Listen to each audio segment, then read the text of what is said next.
So the first book I'm going to be talking about is Into the Wild, and the first character is Christopher McCandless. And the aspect of identity I'm choosing for him is socioeconomic status. So Chris came from a very materialistic family, while Chris as an individual is the furthest thing from it. He personally felt very strong against society and the lifestyle which he grew up in. Growing up in his family, he was always under pressure to meet his parents' high expectations of being successful through money. As mentioned previously, Chris was always very different from his family. However, as a child, he mindlessly kept up with the image that his parents set for him.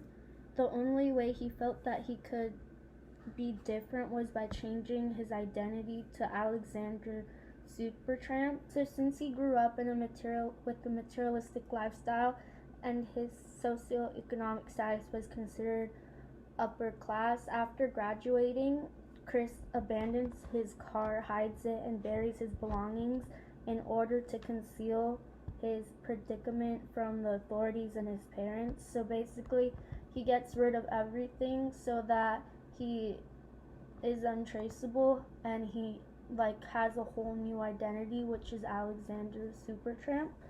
And the quote I'm using is, "My days were more exciting when I was penniless and had to forage around for my next meal."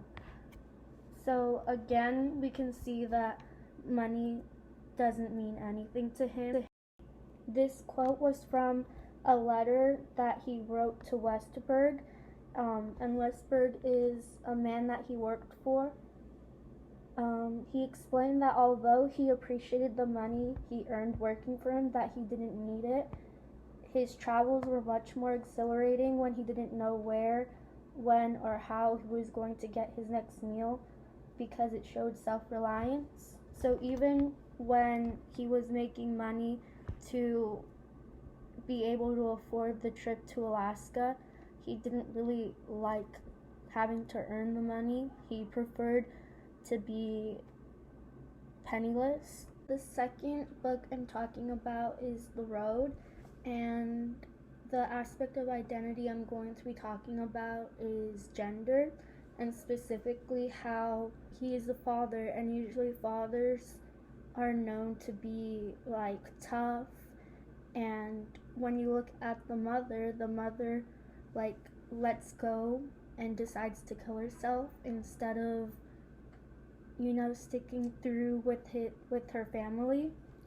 Fathers have generally not been expected to demonstrate the same sort of self-sacrifice and unconditional love that has been demanded of mothers.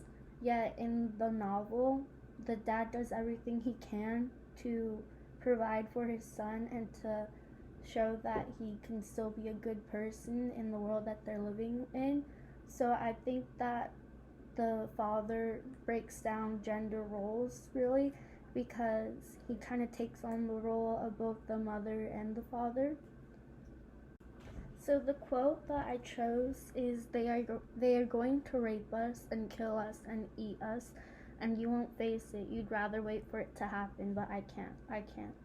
So this quote was spoken by the woman, and I think it shows how the woman was more selfish, because although these things could have happened to her, she also had the man and her son, yet the man sticks through and continues to live on for the son, even though he knows it's really hard to go forward, especially when his wife just killed herself too.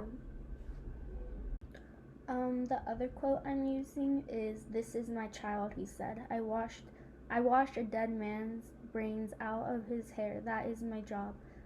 And this quote relates to gender because typically it is the mother's role to do things such as wash the child's hair or take care of the child, because the man's usually at work and stuff like that. Yet in this circumstance, we obviously don't have work, but the father is able to connect with the boy on levels that the mother couldn't, and on levels that most dads typically don't. So the third novel I'm talking about is Almost Somewhere by Suzanne Roberts, and the character I'm going to be talking about is Suzanne. I'm going to be talking about the aspect of ability, and she's never really done any adventure-based experiences, and this is the first one. And I think she really does try hard to show her ability, especially to the other character, Erica. She sort of tries to prove herself. So the first quote that I chose was, I felt sure that if I persuaded a man to love me, I would feel complete and worthy. So the reason I chose this quote in the aspect of ability is because this is in the beginning of the novel, and in the beginning of the novel, I think it shows how she doesn't really have any self, but by the end of the journey, she's able to, recognize that happiness doesn't come from others, but it comes from herself. And this can be seen in the quote of, I realized that the going and getting there were never the point. When we are always almost somewhere, we can't be happy where we are. So I think this quote shows her ability to grow, not only her abilities when it comes to the trail and stuff, but also her ability to become a better person. Because when it came to the trails, it was said that they overpacked, and they didn't really have the abilities to complete the trail, yet they were still able to do it. So I think that the physical ability can also connect with your mental ability. So since she started to believe in herself, she was able to push through